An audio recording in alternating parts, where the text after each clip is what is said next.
మరి ఈరోజు ప్రెస్ మీట్కి విచ్చేసినటువంటి గౌరవనీయులు గొల్లగాని శ్రీనివాస్ గారికి, మాఫ్ గారికి, ఒమ్మి చిన్నారావు గారు సీనియర్ నాయకులు అందరికీ కూడా నా యొక్క అభినందనలు తెలియజేస్తూ, మరి మనం చూసాం, మేము ఊర్లో లేనప్పుడు మన సోదరులు గౌరవనీయులు పీతల మూర్తి యాదవ్ గారు, పీతల మూర్తి యాదవ్ అంటే ప్రెస్ మీట్ల మూర్తి యాదవ్, ఆయన ఇంటి పేరే ప్రెస్ మీట్ల మూర్తి యాదవ్ గారు చాలా బ్రహ్మాండమైన ప్రెస్ మీట్లు పెట్టారు, 3 ప్రెస్ మీట్లు. మరి 4 సంవత్సరాల కాలంలో ఎప్పుడు లేనని ప్రెస్ మీట్లు రోజు తప్పించి రోజు పెడతా ఉన్నారు. మరి ఎందుకు పెడుతున్నారో విశాఖ నగరంలో ప్రజలందరూ కూడా ఒకసారి చర్చించుకుంటూ ఉన్నారు. ఏంటి మూర్తి యాదవ్ గారు రోజు ప్రెస్ మీట్లు పెడుతున్నారు, దేనికి పెడుతున్నారు, చాలా డిస్కషన్ జరుగుతూ ఉంది విశాఖ నగరంలో. మరి ఇతను చూస్తే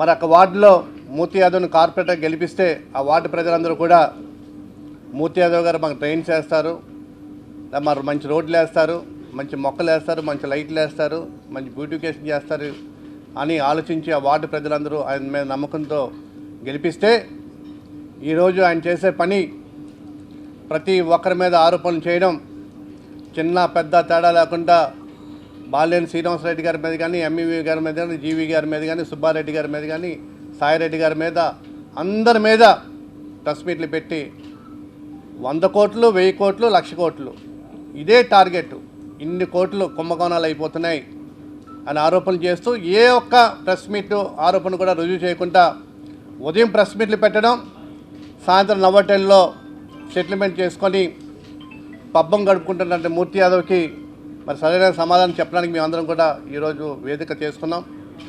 మరి నీకు 6,000 రూపాయలు జీతంతో మరి ఖరీదైన ప్రెస్ మీట్లు పెడుతూ ఇక భారతదేశంలోనే ఈ ప్రపంచంలోనే ఎవరు పెట్టలేదని ప్రెస్ మీట్లు పెడుతూ తొలన గిన్నిస్ బుక్ వాళ్ళు కూడా ఒక పర్యవేక్షణ చేస్తూ ఉన్నారట. మూర్తి యాదవ్ గారికి గిన్నిస్ రికార్డు ఇద్దామని, ఎందుకంటే ఇన్ని ప్రెస్ మీట్లు పెట్టి మరి నా రాష్ట్రపతి మీద, ప్రధానమంత్రి మీద కూడా త్వరలోనే పెడతాడేమో, అంత పెద్ద స్థాయిలో కూడా ప్రపంచంలో అందరి మీద కూడా ప్రెస్ మీట్లు పెట్టే అంత కెపాసిటీ ఉన్న మూర్తి యాదవ్ గారు మరి మంచి ప్రెస్ మీట్లో మరి చాలా ఆరోపణలు చేశారు ఈరోజు.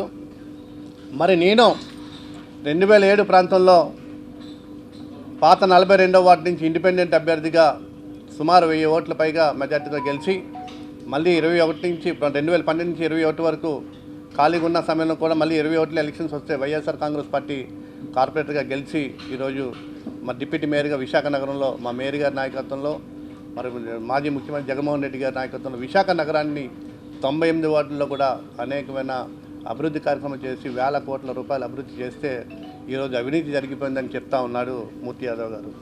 మరి మొన్ననే ఆయన చెప్పాడు, మాకు వార్డులో చాలా ఆక్రమణలు చేస్తాం, గవర్నమెంట్ భూములన్నీ కూడా కబ్జా చేస్తామని చెప్పి, మరి నిన్న సాయంత్రం నేను జిల్లా కలెక్టర్ గారిని కలిసి మరి నిన్న ఆయన ఏదైతే ఆరోపణలు చేశాడో ఆరోపణలకి మరి నిన్న కలెక్టర్ గారిని కలిసి ఈ యొక్క గవర్నమెంట్ భూములు ఏవైతే ఉన్నాయో అవన్నీ కూడా విచారణ చేసి మీరు ఈ యొక్క భూములన్నీ కూడా హ్యాండ్ ఓవర్ చేసుకోమని కలెక్టర్ గారికి నేను నివేదిక మొత్తం ఇవ్వడం జరిగింది. మరి అదేవిధంగా భీమిలి దగ్గర మన గిరిజాల్లో గవర్నమెంట్ భూమిని కబ్జా చేశానని, మరి గండిగొండంలో సర్పంచ్ గారి ఇల్లు చూపించి ఆ ఇల్లు జియాని శ్రీధర్దే, గండిగొండం సర్పంచ్ గారి ఇల్లు అయితే నా ఇల్లు అని చెప్పడం చాలా అసభ్యకరంగా మాట్లాడడం చాలా బాధాకరం. ఈ యొక్క ఫోటోలో చూపించారు ఆయన, ఇది యాక్చువల్గా మా జీవీఎంసీ మా వార్డులో హిందూ, ముస్లిం, క్రిస్టియన్ బర్లీ గ్రౌండ్. ఈ యొక్క దీని కాంపౌండ్ వాళ్ళంతా కూడా మా జీవీఎంసీ నిధులతో కట్టి మరి సుమారు 7-8 ఎకరాలు మా బర్లీ గ్రౌండ్, 3 బర్లీ గ్రౌండ్లు కూడా కలిపి ఉంటాయి. ఇక్కడ ఖాళీ ప్లేస్లో నర్సరీ చేద్దామని ఇదంతా క్లీన్ చేస్తే ఈ యొక్క భూమిని మేము ఆక్యుపై చేస్తామని చెప్తా ఉన్నాడు. ఇది మీరు జీవీఎంసీ వాళ్ళతో వెరిఫై చేసుకున్నా సరిపోతుంది. అదేవిధంగా ఈ యొక్క కార్ వాష్ ల్యాండ్ ఒకటి చూపించి ఇది కూడా కబ్జా చేశారు చాలా అన్యాయంగా అని చెప్తా ఉన్నారు. దీని తాలూకు ఓనర్స్ అమెరికాలో ఉంటారు. మరి దీనికోసం కూడా కలెక్టర్ గారు నేను చెప్పడం జరిగింది. మరి అదేవిధంగా ఈ యొక్క భూమి గ్రీన్ బెల్ట్ని కబ్జా చేశామని హైవేలో అని చూపించారు. ఇది ఒక ప్రైవేట్ ల్యాండ్. దీని ల్యాండ్ తాలూకు ఓనర్ తన్నీరు ఆంజనేయులు గారు అని గుంటూరులో ఉంటారు. మరి ఈ విధంగా ఎవరెవరో రోడ్డు మీద వెళ్ళి ఫోటోలు తీసుకొని ఈ యొక్క కంటైనర్ ల్యాండ్ చూపిస్తూ ఇది కూడా డబ్బుల్లో నొక్కేశారు, డబ్బులు కాజేశారని చెప్తా ఉన్నారు. కరాసా మెయిన్ రోడ్లో బాలాజీ ఫంక్షన్ హాల్ పక్కన ఉంటుంది. ఈ యొక్క భూమికి జనసేన ఎమ్మెల్యే గారు కొంత డబ్బులు అడ్వాన్స్ ఇచ్చి ఈ హోల్డ్లో పెట్టుకున్నారు. మరి జనసేన ఎమ్మెల్యే గారు పెట్టుకుంటే ఇది నేనే నా వార్డులో మరి ఎవరో ఎమ్మెల్యే గారు కొనుక్కుంటే నాదే అవుతుందా? మీరు విచారణ చేసుకోండి. జనసేన ఎమ్మెల్యే గారు డబ్బులు ఇచ్చారు ఈ యొక్క ల్యాండ్కి. అదేవిధంగా ఒక కమర్షియల్ కాంప్లెక్స్ ఎన్ఏడి జంక్షన్లో ఎన్ఎస్ఎల్ గేట్ ఎదురుగా ఒక స్టీల్ ప్లాంట్ ఉద్యోగి ఇది నిర్మాణం చేపడితే దీని దగ్గర కూడా డబ్బులు ల్యాండ్ ప్రకారంగా రూల్ ప్రకారంగా ఆ యొక్క ఉద్యోగి సామాన్య ఉద్యోగానికి ఈ యొక్క ఇల్లుని నిర్మించుకొని బిల్డింగ్ అద్దెకి ఇచ్చుకోవడం జరిగింది. అదేవిధంగా ఈ యొక్క 2500 గజాలు ఈ యొక్క స్థలం కూడా గవర్నమెంట్ ల్యాండ్ సుబ్రహ్మణ్య స్వామి గుడి పక్కన దీన్ని కబ్జా చేస్తారు అని చెప్తున్నారు. ఈ యొక్క స్థలం కూడా జనసేన పార్టీ అధినాయకులు ఎవరైతే ఉన్నారో ఆయన దగ్గర రెండో పర్సన్గా ఉంటున్న వ్యక్తి తాలూకు ల్యాండ్ ఇది గవర్నమెంట్ భూమి అని ఆయన ఆరోపణ చేస్తూ ఉన్నారు. అదేవిధంగా దుల్లా మహేష్ గారని ఎన్ఎస్ఎల్ గేట్ ఆపోజిట్ గోంగూర హోటల్ పక్కన ఈ యొక్క ఖాళీ చిన్న షెడ్ 5 లక్షల రూపాయల వాల్యూ ఇది. దీని దగ్గర 50 లక్షలు తీసుకున్నామని చెప్పి ఆరోపణ చేశారు. ఇవన్నీ కూడా జిల్లా కలెక్టర్ గారికి మరి సమర్పించడం జరిగింది, దీని మీద ఎంక్వైరీ చేయమని చెప్పి. మరి ఆ విధంగా మళ్ళీ గిరిజాల్లో కూడా ఒక గవర్నమెంట్ భూమిని బీసీ మహిళ ద్వారా ఆ గిరిజాలు ఎక్కడుందో హైవే ఎక్కడుందో ఇప్పుడు మనం చూడలేదు. ఆ యొక్క భూమిని కూడా హ్యాండ్ ఓవర్ చేసుకుని మీరు అందరూ కూడా జిరాక్స్లు కూడా ఇప్పుడు ఇవ్వడం జరుగుతుంది. కలెక్టర్ గారికి కానీ ముఖ్యమంత్రి గారికి డిప్యూటీ సీఎం గారికి మరి యొక్క నివేదిక అంతా లెటర్స్ పంపించడం జరిగింది. ఒక గవర్నమెంట్ ల్యాండ్ అయితే మీరు అందరూ కూడా మరి హ్యాండ్ ఓవర్ చేసుకోమని చెప్పుకున్నాం. మరి ఆ విధంగా ఆయన చెప్తున్నారు జీవీఎంసీలో డిప్యూటీ మేయర్ గారికి 22 మంది పిఏలు ఉన్నారంట. ఇక భారతదేశంలో ఈ ప్రపంచంలో ప్రధానమంత్రికి మరి రాష్ట్రపతికి అంతమంది పిఏలు ఉంటారంటారో తెలియదు, కానీ నాకు 22 మంది పిఏలని కేటాయించని చెప్తా ఉన్నారు. మరి వీళ్ళు కూటమి ప్రభుత్వం ఉన్నారు, మరి ఆ పిఏలు ఎవరో మీరు గవర్నమెంట్ అంతమంది పిఏలు ఇస్తారా ఒక డిప్యూటీ మేయర్కి? మరి చాలా అవమానకరం. అలాగే అదేవిధంగా ఊడా లేఅవుట్లో షెట్లుగా కిండర్ కోర్టు కాలనీ తాలూకు అసోసియేషన్ సభ్యులందరూ కూడా డబ్బులు వేసుకొని కట్టుకుంటే దాని దగ్గర కూడా 25 లక్షలు తీసుకున్నారని ఆరోపణ చేశారు. మరి అదేవిధంగా ఊడాలో ఆక్షన్లో ఒక శివాలయం దగ్గర సైట్ కొనుక్కుంటే ఎస్పీఎంఎస్ శ్రీన్ అనే ఒక బిల్డర్ గారు ఆ సైట్ కొనుక్కుంటే ఆ సైట్ కూడా ఈయన కబ్జా చేశారని చెప్పడం. మరి కుటుంబ విలువలు తెలియకుండా ఒక కార్పొరేటర్గా ఒక ప్రజాప్రతినిధిగా ఉంటూ చాలా నీచమైన మాటలు. మరి ఈయన కుటుంబం ఉందా, ఈయనకి ఫ్యామిలీ ఉందా? చాలా అసహ్యంగా చిన్నపిల్లలని అదని ఇదని ఏదేదో మాట్లాడారు. ప్రెస్లో మాట్లాడిన మాటలన్నీ కూడా జనసేన కార్పొరేటర్గా ప్రెస్ మీట్ పెట్టి మరి ఒక్క జనసేన కార్పొరేటర్ లెఫ్ట్ రైట్ ఉన్నారా? ఎప్పుడు కూడా మరి నేను లేనప్పుడు సింగిల్గా ప్రెస్ మీట్ పెట్టాడు. నేను ఊర్లోకి వచ్చాక తెలుగుదేశం పార్టీలో మిగతా సభ్యులు కూర్చోబెట్టి ప్రెస్ మీట్ పెట్టారు. మరి ఈయనేంటి, ఈయన కుటుంబం ఏంటి? మొన్నే కౌన్సిలర్లో చెప్పాడినా మేము గోసు కట్టుకొని వచ్చాం, పెద్దవాళ్ళు అయ్యాం మరి ఇదని చెప్పి ఆనందపురంలో వాటర్ ప్లాంట్ పెట్టి మీ చెల్లి పేరు మీద ఆ ఓనర్ మీద కేసు వేసి ఆ యొక్క స్థలాన్ని మీరు కబ్జా చేయలేదా? ఆ యొక్క కేసు ఆనందపురం పోలీస్ స్టేషన్లో లేదా? పత్రికా ప్రముఖంగా నేను అడుగుతా ఉన్నా. మరి ఈరోజు నీకెందుకు పెళ్ళికి పిల్లనివ్వట్లేదు? నువ్వు చేసే అన్యాయాల మీద అక్రమాల మీద ఎవరు కూడా సంబంధాలు కూడా రాని పరిస్థితి. ఈరోజు costly area corporator VIP road కానీ టైకూన్ కానీ మరి ఎంఈపీ కానీ కళాభారతి కానీ అన్ని ఏరియాల్లో కూడా మరి కమర్షియల్ కాంప్లెక్స్ అన్నీ కూడా ఉన్నాయి నీ యొక్క వార్డు పరిధిలో. మరి చెప్తా ఉన్నారు మీరు స్పా సెంటర్లు ఉన్నాయి, యోగా సెంటర్లు ఉన్నాయి. మరి యోగా సెంటర్లు స్పా సెంటర్లు ఉంటే మీరు ఎందుకు చలికాలంలో ఎవడైనా మంకీ క్యాప్ వేసుకొని తిరుగుతారు? ఈ ఎండాకాలంలో కూడా సుమారు 500, 700, 800 మంకీ క్యాపులు రకరకాల మంకీ క్యాపులు పెట్టుకొని హ్యాండ్ గ్లౌజ్ పెట్టుకొని సాక్స్లు వేసుకొని మరి ఖరీదైన బ్రాండ్ మంకీ క్యాపులు వేసుకొని తిరగాల్సిన పనే ఉంది. మీ స్పా సెంటర్లోకి వెళ్ళేటప్పుడు ఆ మంకీ క్యాప్లు వేసుకొని తిరుగుతున్నారా? సీసీ కెమెరాలు ఉన్నాయి ప్రతి స్పా సెంటర్ కూడా. మీరు వెళ్ళారో లేదో మరి టాస్క్ ఫోర్స్ వాళ్ళని కూడా మీరు భయపించి అక్కడ యోగా సెంటర్లో స్పా సెంటర్లో మీరు ఎన్ని లక్షల రూపాయలు 1000 రూపాయలు మరి మీరు వసూలు చేస్తున్నారో ఆ యొక్క రిపోర్ట్ కూడా మా దగ్గర ఉంది. అది కూడా పూర్తిగా ఇస్తామని మీకు తెలియజేస్తున్నాం. మరి అదేవిధంగా తెల్లారితే ప్రెస్ మీట్లు పెట్టడం, మరి టీడీఆర్లు 100,000 కోట్ల టీడీఆర్ల మీద ఆరోపణలు చేశారు. మరి ఏమయ్యా 100,000 కోట్ల టీడీఆర్లు ప్రతి ఒక్కరి మీద ఆరోపణలు చేయడం, పెద్ద మనుషులతో హోటల్లో కూర్చోవడం, డబ్బులు పట్టుకెళ్ళిపోవడం. ఇదే ప్రెస్ వాళ్ళని వాడుకొని ఈయన వచ్చి ప్రెస్లో అన్నీ పెట్టి పేపర్ హెడ్డింగ్లో రాస్తూ మరి డబ్బులు సెటిల్మెంట్ చేస్తూ కోట్లాది రూపాయలు సంపాదిస్తున్న పరిస్థితి. మరి నీకు 6,000 రూపాయల జీతంకి ఇన్ని ప్రెస్ మీట్లు మీరు ఎలా పెడుతున్నారు అని మీకు క్వశ్చన్ చేస్తున్నాం. అదేవిధంగా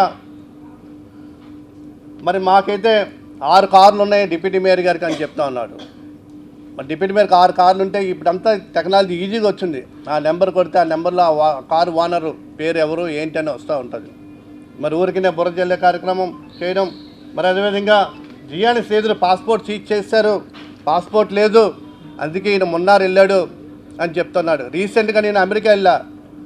మళ్ళీ వచ్చే తానా మహాసభల్లో రేపు ఇన్విటేషన్ వచ్చింది, మళ్ళీ అమెరికా వెళ్ళబోతూ ఉన్నాను ఈ పాస్పోర్ట్ మీద. మరి పనికిమాలిన మాటలు, పోలీసులు సీజ్ చేశారట, నాకు ఎఫ్ఐఆర్ వేశారంట, పాస్పోర్ట్ లేదంట. మేము మా సభ్యులందరూ కలిపి మేము బయటికి క్యాంప్ కేరళకి వెళ్తే పాస్పోర్ట్ లేదు, అందుకే విదేశాలకు వెళ్ళలేదు వీడని చెప్తా ఉన్నాడు మర్యాద లేకుండా. ఇది నా పాస్పోర్టు. అదేవిధంగా జియాని శ్రీధర్ గారు ఢిల్లీ 140 సార్లు వెళ్ళారు, ఎందుకు వెళ్ళారు అని అడుగుతా ఉన్నాడు. 140 సార్లు వెళ్ళాను నేను ఏం చూశాడా? ఢిల్లీలో మరి ఆగ్రా ఉంది, ఆగ్రాలో తాజ్మహల్ కూడా కొనేసానని చెప్తాడు రేపు. తాజ్మహల్ అంతా రిజిస్ట్రేషన్ చేసుకుని వచ్చారు శ్రీధరు. మరి హైదరాబాద్ ఎందుకు వెళ్ళాడు? హైదరాబాద్లో చార్మినార్ కొనడానికి వెళ్ళాడు. హైదరాబాద్లో సముద్రం కడుతున్నాడు, ఆర్కే బీచ్ అంతా సముద్రం నిర్మిస్తున్నానని చెప్తారు ప్రెస్ వాళ్ళకి. ఆ పరిస్థితిలో ఉన్నాడు మూర్తి యాదవ్ గారు. మరి అదేవిధంగా ఒక గవర్నమెంట్ డాక్టర్ పేరు చెప్పకూడదు, ఆయన షార్ట్కట్లో చెప్పాడు చాలా పేర్లు.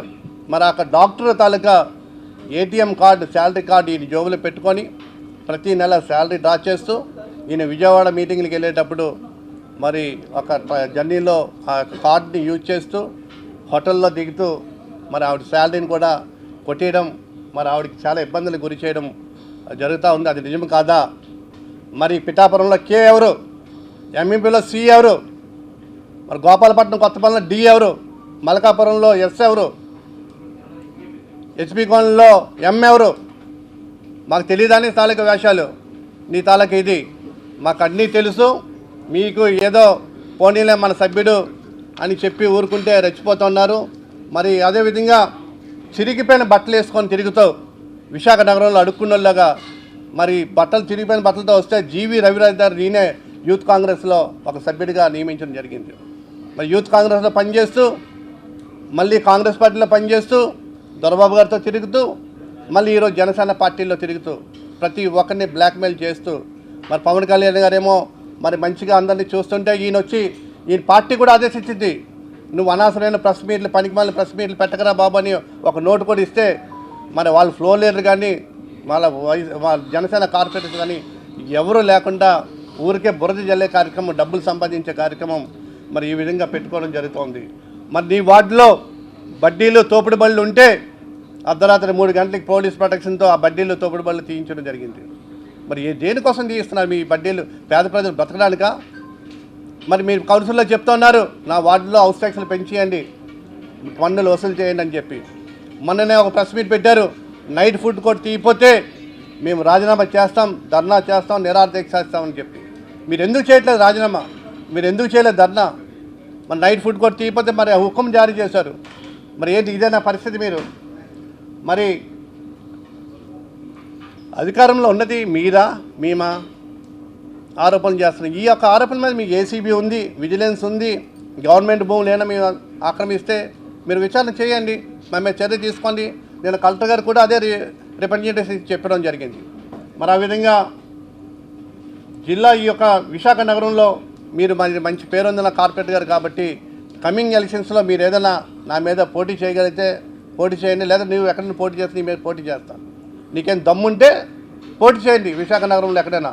నువ్వు ఎంత మెజార్టీ వస్తుంది, నాకు ఎంత మెజార్టీ వస్తుందో తేల్చుకుందని ఈ సందర్భంగా సవాలు విసురుతూ, అదేవిధంగా ఒక 52 వార్డులో విశాఖ నగరంలోనే మరి మంచి వార్డుగా, ఒక మంచి మోడల్ వార్డుగా మరి మేయర్ గారి సహకారంతో ఒక సుందరీకరణగా తయారు చేస్తే ఈయన వచ్చి వార్డులో పోల్డ్ అవినీతి జరిగిపోయింది, కోట్ల రూపాయలు డైవర్ట్ అయిపోయింది. డైవర్ట్ ఎన్ని కోట్ల రూపాయలు ఎవరు తీసుకుంటారు? అంటే రోడ్లు వేసినందుకు, మొక్కలు వేసిన, వాటర్ లైన్స్ బ్యూటిఫికేషన్, లైటింగ్ వేస్తే ఆ డబ్బులు మనం తినేసినట్ట. సాయికాంత్ వర్మ గారు కమిషనర్ గారు ఒక 98 వార్డ్స్లో ఒక ఏ వార్డు బెస్ట్ వార్డు అన్నప్పుడు ఒక 52 వార్డు జియాన్ శ్రీధర్ రోజు కూడా తెల్లవార 6 గంటల నుంచి తిరుగుతూ ఒక వార్డుని మంచి వార్డుగా తయారు చేస్తానని మెచ్చుకొని ఒక బెస్ట్ వార్డుగా నాకు ప్రజెంటేషన్ ఒక ఈ గిఫ్ట్ ఇవ్వడం జరిగింది, మరి సర్టిఫికేట్ ఇవ్వడం జరిగింది. మరి అదేవిధంగా మరి ఈయనకి స్కై టవర్ ఎండాడ దగ్గర ఒక బిల్డర్ని బ్లాక్మెయిల్ చేసి సుమారు 4 ఫ్లాట్లు బినామీ పేరుతో ఈ బినామీలతో స్కై టవర్లో ఫ్లాట్లు మీకు ఉన్నాయా లేవా, యొక్క పేర్లన్నీ కూడా మీ ఫ్యామిలీ మెంబర్స్ ఏదైతే ఉన్నాయో ఆ యొక్క డాక్యుమెంట్స్ అన్నీ కూడా మా దగ్గర ఉన్నాయి, త్వరలోనే చూపిస్తాం. ప్రతి ఏరియాలో కూడా ఎండాడు కానీ మధురవాడు కానీ ఎంవీపీ కానీ హెచ్పీ కాలనీ కానీ బిల్డర్స్ అన్నీ భయపిస్తూ అందులో మన అపార్ట్మెంట్స్లో 1 ఫ్లాట్ 2 ఫ్లాట్లు ఇవ్వకపోతే బిల్డర్ని మీ సంగతి ఆర్టీ యాక్ట్ పెడతాం, ప్రెస్ మీట్లు పెడతామని చెప్పి ఫ్లాట్లు మీరు గుంజుకోవడం నిజం కాదా అని ఈ సందర్భంగా ప్రెస్ ద్వారా అడుగుతా ఉన్నాం. అదేవిధంగా మరి చెప్పాడు ఆయన మరి జియాన్ శ్రీధర్ గారు చెప్పులు లేకుండా ఇది లేకుండా జీవీఎంసీలో అవుట్సోర్సింగ్ జాబ్ డ్రైవర్ జాబ్ కోసం ట్రై చేశాడు. మరి దానికి తప్పే ఉంది. మోడీ గారు టీ అమ్ముకొని ఈరోజు ప్రధానమంత్రి అయ్యారు. మరి ఈయన ఏం చేశాడు? చిరిగిపోయిన బట్టలు వేసుకుని యూత్ కాంగ్రెస్లో జాయిన్ అయ్యి పిక్ పాకెటింగ్ చేస్తూ దొరికిపోయి ఈరోజు ఎఫ్ఐఆర్ అయ్యి మరి పోలీస్ కంట్రోల్ ఈ యొక్క పోలీస్ కమిషనర్గా ఉన్నప్పుడే మరి సుమారు 1 మైల్ నుంచి 90 తులాల బంగారం 30 లక్షల క్యాష్ తీసుకున్న అఫీషియల్గా ఎఫ్ఐఆర్లో ఉంది. మరి అదేవిధంగా ఒక టిట్కో హౌసెస్ ఇస్తామని 1 మైల్ని మోసం చేశాడు జియాన్ శ్రీధర్ అని చెప్తా ఉన్నాడు ఈయన. మా వార్డులో గౌరీనగర్ రిక్షా కాలనీ ప్రాంతంలో మళ్ళీ అదేవిధంగా వుడా లేఅవుట్ పిఎఫ్ ఆఫ్స్ రజికల వీధిలో 4 బ్లాకులు నా వార్డులో ఎవరు పైకి వెళ్ళకుండా నా వార్డులోనే టిట్కో హౌసెస్ అన్నీ కూడా వాళ్ళందరికీ ఉచితంగా ఫ్రీ రిజిస్ట్రేషన్ 1 రూపాయి ఛార్జ్ లేకుండా ఒక టిట్కో హౌసెస్ అన్నీ కూడా మీ హ్యాండ్ ఓవర్ చేయడం జరిగింది. మీరు కావాలంటే వచ్చి మీరు ఇండివిజువల్గా పర్సనల్గా ఒక టిట్కో హౌస్లు అందరూ కూడా ఎంక్వైరీ చేయండి, ఎవరిదైనా రూపాయి తీసుకున్నాను చెప్పి పైన అక్కడ నా వార్డులోనే టిట్కో హౌస్లు అన్నీ కూడా మంజూరు చేయడం జరిగింది.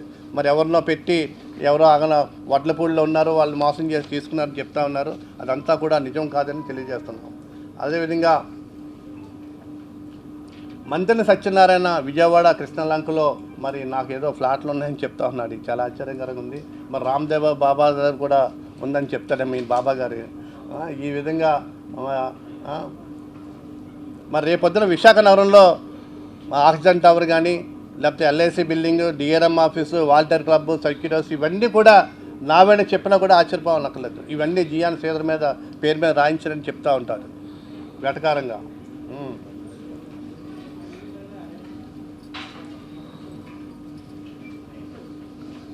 అదేవిధంగా ఇంకో మాట చెప్పారు మూర్తి యాదవ్ గారు.